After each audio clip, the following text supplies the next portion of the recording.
لا الہ الا اللہ دخل الجنہ، جس نے لا الہ الا اللہ پڑھا وہ جنت میں داخل ہو گیا۔ اب میرے حضور لوگوں کو اسلام کی دعوت دے رہے ہیں، لوگ اسلام کی طرف آتے جا رہے ہیں۔ اب میرے مصطفیٰ کریم نے دعوت دی ابو جہل کو، میرے مصطفیٰ کریم نے دعوت دی ابو لہب کو، میرے مصطفیٰ کریم نے دعوت دی عتبہ شیبہ کو۔ جب اسلام کی دعوت پہنچی ہے ابو لہب کے پاس، اسلام کی دعوت پہنچی ہے ابو جہل کے پاس، اسلام کی دعوت پہنچی ہے عتبہ شیبہ کے پاس، تو ان لوگوں نے اسلام کی دعوت کو ایکسپٹ کرنے سے اسلام کی دعوت کو قبول کرنے سے منع کر دیا۔ جب حضور نبی معظم صلی اللہ تعالیٰ علیہ وسلم کو خبر لگی کہ ان لوگوں نے اسلام کی دعوت کو ایکسپٹ کرنے سے قبول کرنے سے منع کر دیا، تو مصطفیٰ کریم نے اپنا اصرار بڑھا دیا۔ جب مصطفیٰ کریم نے اپنا اصرار بڑھایا تو ان لوگوں نے اپنا انکار بڑھا دیا۔ جب ان لوگوں نے اپنا انکار بڑھایا تو مصطفیٰ کریم نے اپنا اصرار بڑھا دیا۔ اب اس اصرار اور انکار کی کشمکش میں حضرت جبرائیل امی وحی الہی لے کر حاضر ہوتے ہیں اور عرض کرتے ہیں آقا یہ مردے آپ کی نہیں سنیں گے۔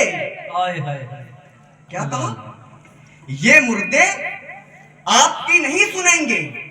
اب چلتا پھرتا ابو جہل جس کے جسم کے اندر روح موجود ہے مگر قرآن نے اس کو مردہ کہہ دیا۔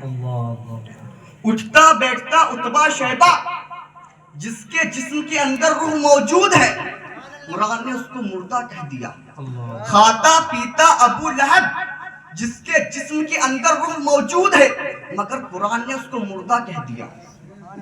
اب آقا امیر حمزہ جن کے جسم کی بوٹیاں بوٹیاں کر دی گئی، جن کے سینے کو چاک کر کے کلیجے کو نکال کر کے دانتوں سے چبایا گیا، آقا امام حسین کرب و بلا کی سرزمین پر جن کی گردن کو جن کے جسم سے جدا کر دیا گیا، جسم روح سے پرواز کر گئی، آقا عباس علمدار جن کے بازوؤں کو جن کے جسم سے جدا کر دیا گیا، جسم سے روح پرواز کر گئی، تو قرآن کیا کہتا ہے؟ قرآن کہتا ہے وَلَا تَقُولُوا لِمَنْ يُقْتَلُ فِي سَبِيلِ اللَّهِ أَمْوَاتٌ بَلْ أَحْيَاءٌ وَلَكِنْ لَا تَشْعُرُونَ۔ خدا فرماتا ہے قرآن مجید میں یعنی جو اللہ کی راہ میں شہید کر دیے جائیں انہیں مردہ نہ کہو بلکہ وہ زندہ ہے۔ تو میں نے سوال کیا ابو جہل سے، میں نے سوال کیا عتبہ شیبہ سے، میں نے سوال کیا ابو لہب سے، میں نے کہا تو چلتا ہے پھرتا ہے، تیرے جسم کے اندر روح موجود ہے مگر قرآن تجھ کو مردہ کہہ رہا ہے، آخر اس کی وجہ کیا ہے؟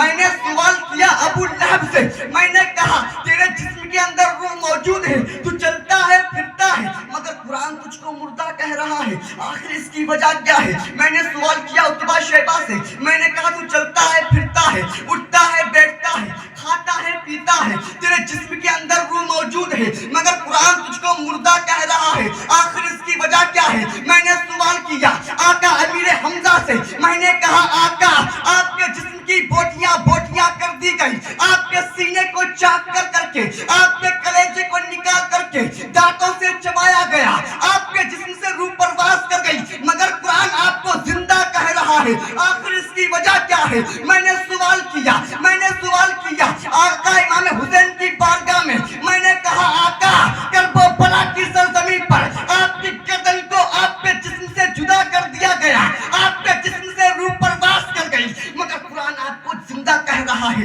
آخر اس کی وجہ کیا ہے؟ میں نے سوال کیا آقا عباس علمدار کی بارگاہ میں، میں نے کہا آقا کرب و بلا کی سرزمین پر آپ کے بازوؤں کو آپ کے جسم سے جدا کر دیا گیا، آپ کے جسم سے روح پرواز کر گئی مگر قرآن آپ کو زندہ کہہ رہا ہے، آخر اس کی وجہ کیا ہے؟ سنو مسلمانوں، جواب آتا ہے ابو جہل کی جانب سے، جواب آتا ہے ابو لہب کی جانب سے، جواب آتا ہے عتبہ شیبہ کی جانب سے کہ نبی کی غداری نے ہم کو جینے نہیں دیا ہے۔ عزیزان محترم، جواب آتا ہے آقا امام حسین کی بارگاہ سے، جواب آتا ہے آقا امام آقا امیر حمزہ علمدار کی بارگاہ سے جواب آتا ہے، آقا عباس علمدار کی بارگاہ سے جواب آتا ہے، امام حسین کی بارگاہ سے کہ نبی کی وفاداری نے ہم کو مرنے نہیں دیا ہے۔ عزیزان محترم، ملک الموت آئیں گے تو مردہ، نہیں آئیں گے تو زندہ۔